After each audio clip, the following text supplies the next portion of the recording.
ये कोई भी एक मैट्रिक्स है और इसकी हर रो का सम सेम है, यानी कि इस रो का सम भी x है, इस रो का भी सम x है और इस रो का भी सम x है। तो हम इसकी आइगन वैल्यू के बारे में क्या बोल सकते हैं?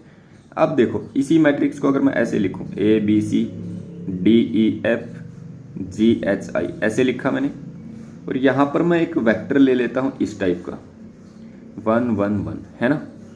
अब मैं इन दोनों को मल्टीप्लाई करता हूँ, इस मैट्रिक्स को इस वेक्टर के साथ मल्टीप्लाई करता हूँ, तो मेरे को क्या मिलेगा? इस ABC का इन तीनों के साथ मल्टीप्लाई, यानी कि ये मिलने वाला A + B + C। Second row का मल्टीप्लाई करूँगा तो क्या मिलेगा? D + E + F। Third row का मल्टीप्लाई क्या मिलेगा? G + H + I, है ना। और इन सब का रो सम कितना है? x। तो ये मेरा किसके बराबर आएगा? ये बराबर आएगा x x x के बराबर आएगा, है ना। तो ये जो x x x है, यहाँ से मैं x कॉमन निकाल कर ऐसा लिख सकता हूँ 1 1 1, ठीक है।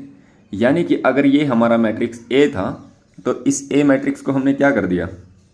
ये कुछ ऐसा नहीं हो गया A 1 1 1, है ना। यानी कि ये कुछ ऐसा बन गया A x, है ना, ये कैपिटल X है, और ये क्या बन गया? x और कैपिटल X। यानी कि इस x ने किसका काम कर दिया? आइगन वैल्यू का काम कर दिया। और ये जो कैपिटल X है वो कौन है? आइगन वेक्टर है।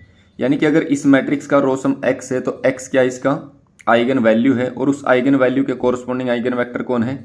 ये जो 1 1 1 है, ये उसका आइगन वेक्टर है। ओके।